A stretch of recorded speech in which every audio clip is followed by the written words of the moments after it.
Hola, ¿cómo están? Soy Patricia Gomez. Bienvenidos. Hoy en Adelante, una ceremonia de juramento de ciudadanía se llevó a cabo por primera vez en Milwaukee Area Technical College. También la Mujer Latina es un evento anual que ofrece chequeos de salud gratuitos para la mujer, y personal de la escuela Alexander Hamilton nos hablan de nuevas iniciativas para impulsar el desarrollo de sus estudiantes.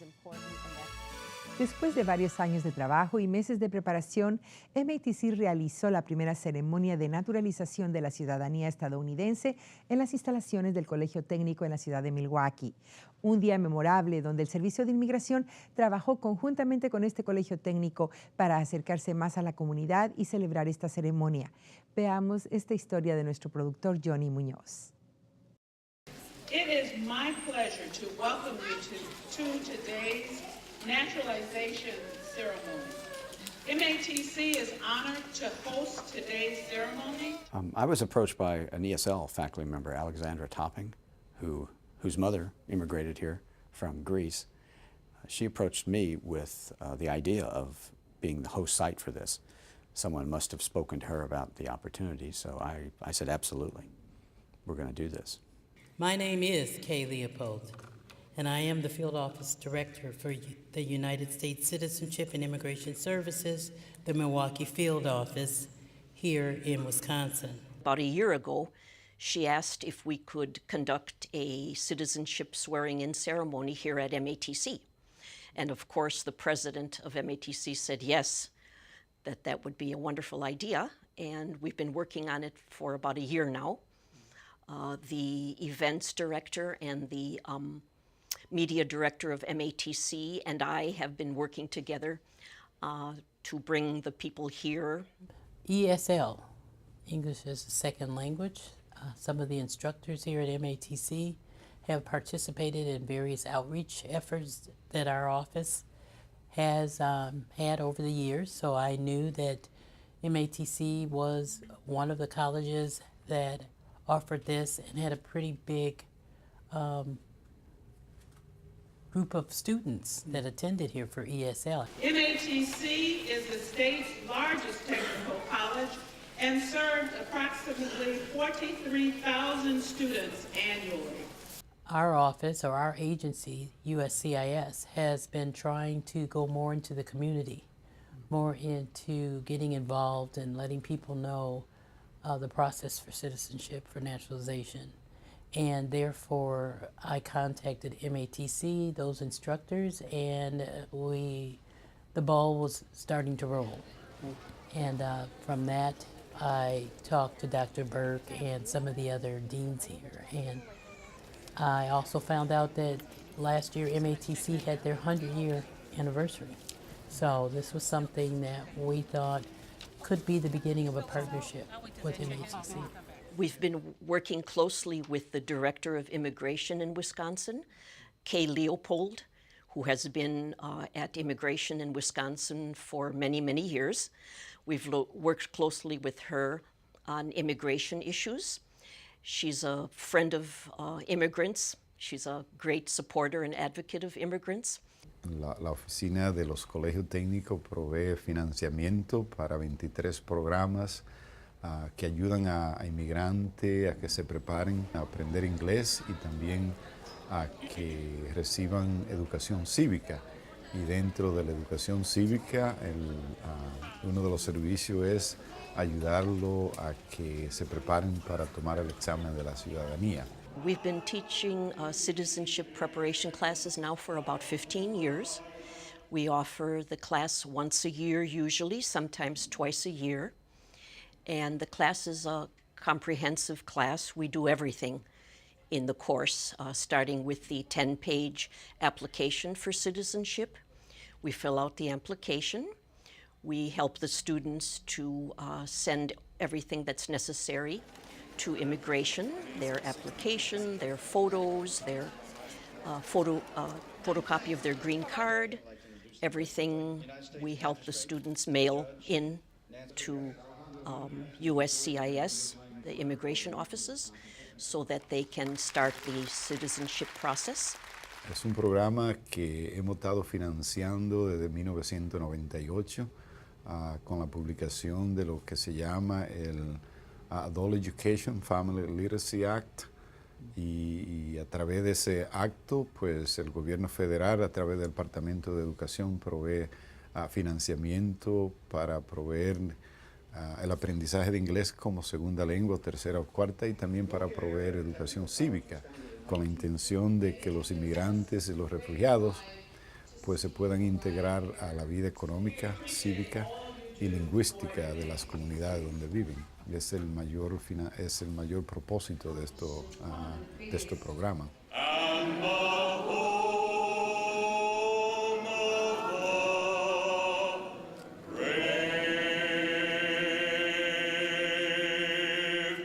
They don't have to come into the office. You know, we have the internet now, and there's a website, uscis.gov, and they can go right online, and they can complete the information that they need. They can obtain the application and complete it at home, and they can mail it in to the address indicated. Once that's filed, if it's accepted as everything that is needed is there, they would receive their receipt, and shortly after that they receive a notice that they need to have their fingerprints, biometrics information taken. And living in the Milwaukee County area, that office is located at the same facility that we are on Knapp Street. Unless they're missing something, they would be notified, and probably within 4 to 5 months from the date they filed their application, and come into our office. The requirements that have to be met vary from one applicant to another. There are some waivers. There are 50, 55, 60, 65 years old, and how many years you've been a resident, and do the civics and writing, so on. It could be anywhere from 4 to 5 months. That's what we target our cycle times for, is that people are not waiting years and years. If the students don't pass one aspect of the test, for example, the writing, they're given another chance. A month or two later, they're called back again, and they can redo part of the interview that they missed, that they didn't succeed in, like the reading or the writing part, which is nice. And they don't have to resubmit their application. A special thanks to Alexandra Topping, one of our many extraordinary English as a Second Language, or ESL, instructors. A bunch of them are up here in the balcony here today. Part of the ESL curriculum that we have here involves some of the kind of background work that prepares one for citizenship. You learn American history, you become familiar with some of the materials that are part of that process that you saw, that the students are taking tests for. I think that's kind of brilliant to incorporate really the citizenship portion of that into our curriculum. But in fact, the ESL classes were up in the balcony. The students we currently have here, who probably will be in the ceremony maybe a year from now, were upstairs watching from the balcony the ceremony to understand the significance of it. I think you are ready to take the oath of citizenship. Este día para mí es muy importante, y solamente agregar a aquellas personas las cuales todavía están en la desidia de que lo haré o no lo haré, que sea que no esperen un día más. El trabajo es empezar, y ya empezando ya todo es prácticamente fácil. Un día muy especial para nosotros, y es un paso que demos muy grande y se siente bonito. Me siento tranquila porque cuando es uno residente están cambiando las leyes, y a lo mejor para algún error, un choque o algo que tenga yo siendo residente, pues tiene un poco de temor, pero siendo ciudadana, pues la verdad que me siento muy tranquila. Are you ready to become U.S. citizens? Yo tengo ya viviendo en este país aproximadamente unos 25 años, entonces no fue tanto difícil aprender lo que es las preguntas, ya que ya tenía un poco de conocimiento sobre, ya sean algo de historia, que también estudié cuando estaba en México. Si uno le pone interés a lo que uno quiere, pues es fácil, la verdad es fácil. Yo estudié mis preguntas, yo me las aprendí rápido, fui en la diócesis ellos me ayudaron como para desenvolverme más. Pero es fácil, animo a las personas que la hagan, porque es fácil hacerlo. I hereby declare on oath. Ahorita lo que tengo principalmente es ir y celebrar con mis hijos, Después voy a sacar mi pasaporte, tengo planes de ir a visitar a 2 hermanas que están en México y pues de allí lo que venga. Otras cosas que dicen, hay muchas oportunidades ya que puede uno buscar trabajos donde solamente es para ciudadanos, en los cuales, o sea, todavía prácticamente no le dan la oportunidad a todas las personas siendo residentes, sino que simplemente trabajos de Estado. O sea, buscar un mejor trabajo y mejores opciones en la vida. Lo que me pareció muy interesante, que estaba yo comentando con una señora donde estaba yo sentada, que tiene 70 años, y me admira que una persona adulta esté haciéndose ciudadana, porque la verdad es de felicitarla, ¿me entiende? Porque a veces nosotros se nos hace tan difícil estudiar y que una persona adulta lo haga, pues pienso yo que es un poco más difícil y me gustaría que la gente se animara a hacerse ciudadano porque es fácil. We're glad that we could be part of that process to help them get all the information they needed to apply for their citizenship, and we supported them all the way through the process so that they could become American citizens. I'm proud to welcome you as a new citizen of this country. May God bless you, and may God continue to bless the United States of America. Revisiones médicas preventivas para la mujer no siempre están al alcance financiero de las latinas. El Día de la Mujer Latina es un evento anual que ofrece chequeos médicos gratuitos que pueden salvar vidas. Veamos este reportaje de Sitora Takanae.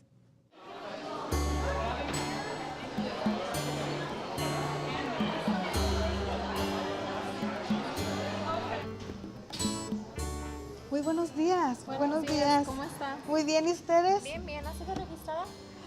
Sí, me registré. ¿Su nombre? Sonia López.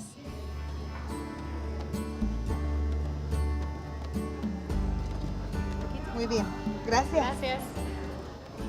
Hola, muy buenos días. ¿Este stand de qué es?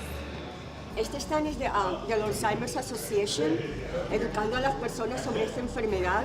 Las personas todavía piensan que es una enfermedad rara, pero en realidad afecta de 1 a 8 personas de 65 años para arriba. Oh, esa es información importante para mi papá. Pues fíjate que muy emocionada de estar en este evento que es muy importante. El Día de la Mujer Latina es un evento muy importante para nuestra comunidad. ¿De qué es este stand? Tenemos aquí información sobre aseguranza o plan médico del Estado. Se llama Molina Healthcare. Okay. ¿Y quiénes son las personas que pueden aplicar para este tipo de aseguranza? Pienso que cada una de las personas, mujeres y hombres que nos están escuchando en nuestra comunidad, deben de participar en este tipo de eventos. Hay tantos recursos, no solamente para las mujeres como la mamografía o el Papa Nicolau, sino también recursos para los hombres, recursos de salud, que es lo que nuestra comunidad en este momento necesita. Entonces ofrecemos servicios de salud para cualquier persona que no tiene nada de seguro médico. Hoy más que nada estamos promoviendo los programas de Mujer Sana y Mujer Sabia. Son programas del Estado que ofrecemos para mujeres que califican entre 35 y 64 años de edad, que no tienen seguro médico y que no pasan los límites de ingresos. Ofrecemos análisis del colesterol, del azúcar, de la presión, y todo esto es gratis para las mujeres que califican. Estamos pasando por una situación financiera difícil. Hay muchas personas que no tienen un seguro de salud. Este es el mejor lugar para encontrar recursos para poder realizar, por ejemplo, los screenings para la mamografía. Aquí lo pueden encontrar. Thank you. Thank you.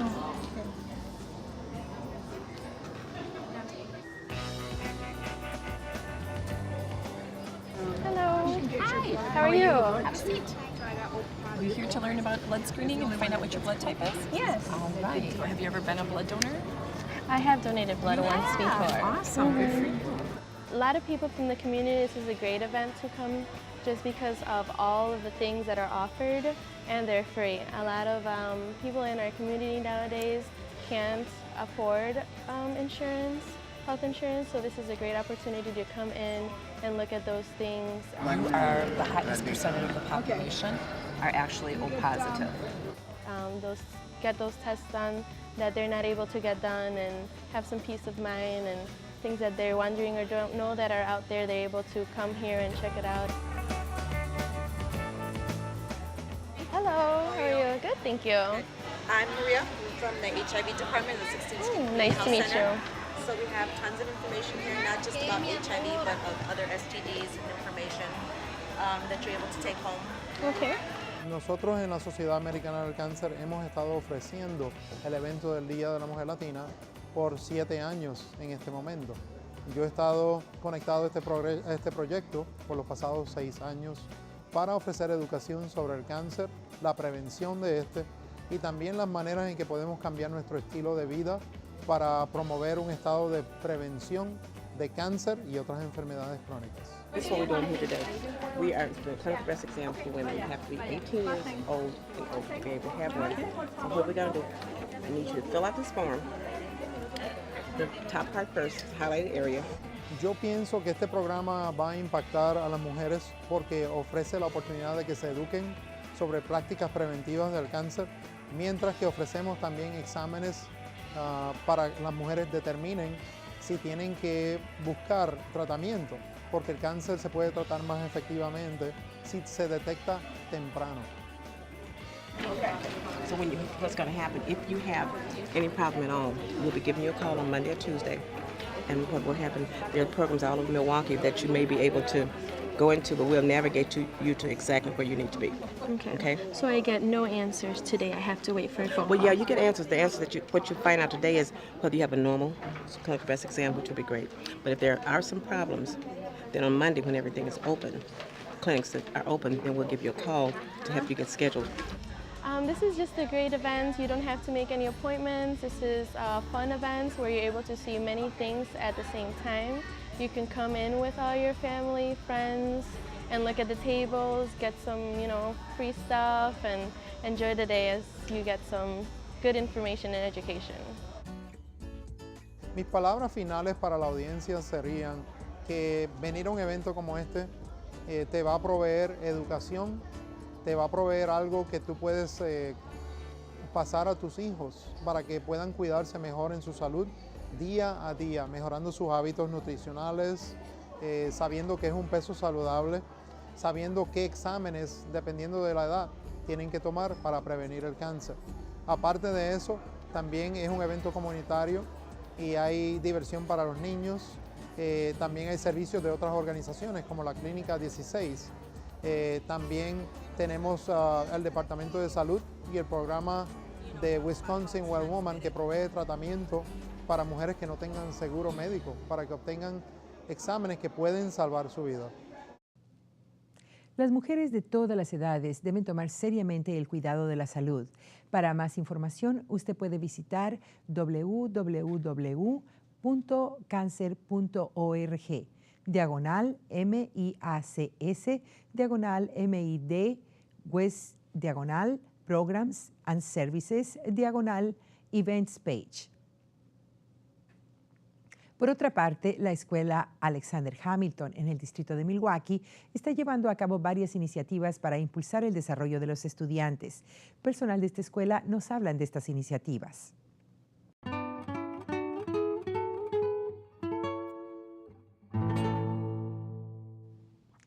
Dr. Mateo, welcome to Adelante. Thank you very much. It's an honor to be here. It's an honor to have you. Thank you so much for accepting this interview. Dr. Mateo, we have heard the best things about the work that you are doing to help students in a high school level. And you probably are one of the few principals at this level, high school, not just in Wisconsin, but around the country. Can you tell us what is your background in your professional life? I was a special education teacher for about 5 years.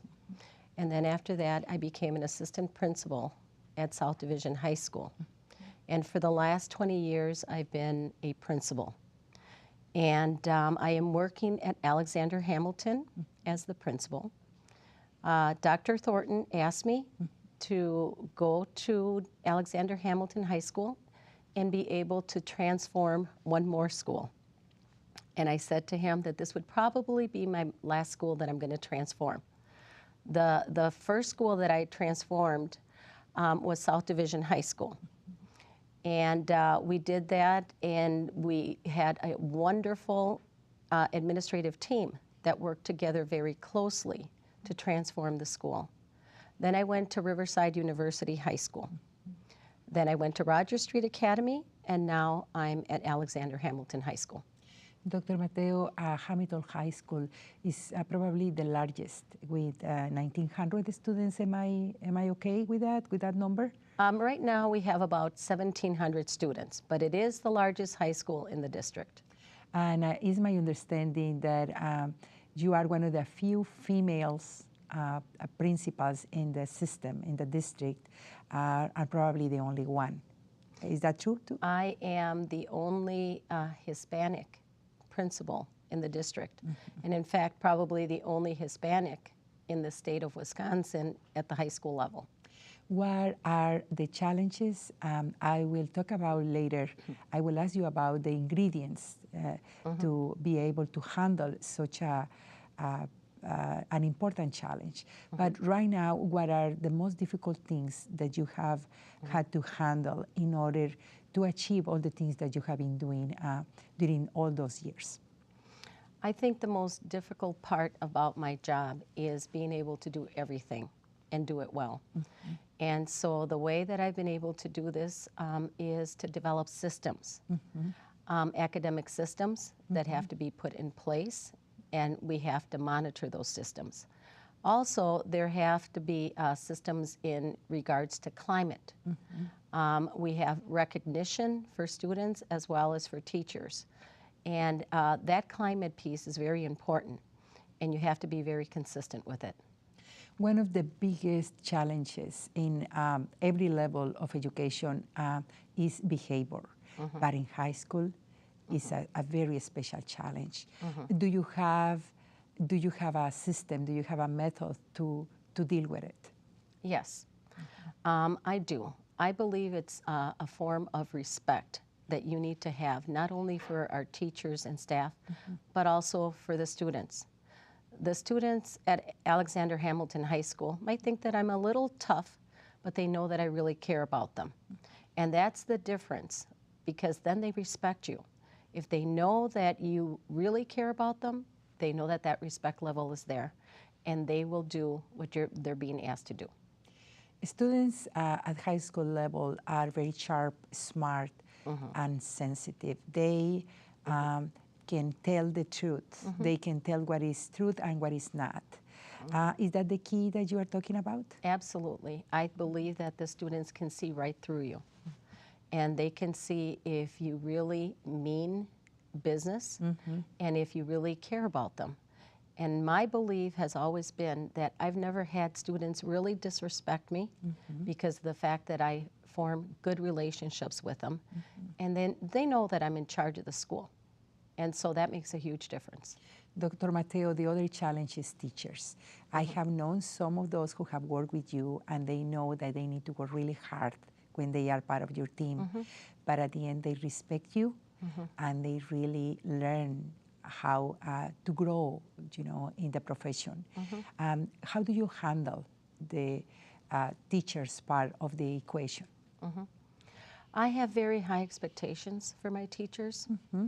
And I am a firm believer of making sure that I'm very organized and that I lay out those expectations very carefully. And also, the respect level is very important. Again, not just with the teachers, but with everybody in the school. And I think that's why I've been able to really have the teachers do what I expect of them and at the same time respect me. Dr. Mateo, you have brought with you a graphic. Can you tell us about the elements that are part of your graphic and part of the work that you do?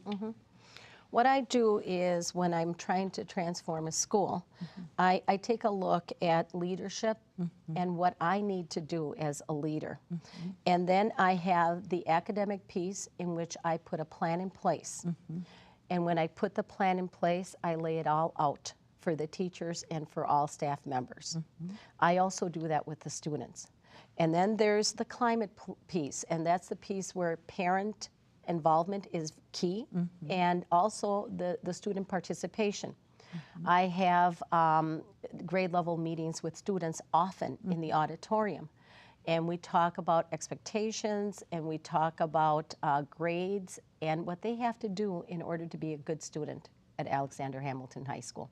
So with that all in combination, I believe that is important, and that's the framework that I use. I'm really proud of the students and the staff that I have there, because I believe that when you are trying to change something or transform a school like Hamilton High School, you've got to have everybody working together. And so I'm really proud at the fact that all of us know what we have to do in order to transform the school, and they respect me enough to make it happen. Dr. Mateo, are the students graduating, are especially Latinos who are the highest dropout at national level, are the students going to college when they go out of Hamilton? We have a plan for that. And we've been very successful at graduating more students since I've been there. And we will continue to do so. And the way we do that is through our counseling department and making sure that students get scholarships for schools and make sure that the parents understand the application process. In fact, we have a couple of nights during the year in which parents and students can come in and apply for universities and apply for scholarships. Wonderful. Is there something else, Dr. Mateo, that you would like to tell our audience that is a big part of the Latino community about the work that you do and about your commitment? My belief is never, never give up. I believe that we have great young ladies and young men in our schools, and I believe that they just need somebody who cares about them and gives them the opportunity to be successful. Dr. Mateo, thank you so much for being with us in this first part of our conversation. Thank you.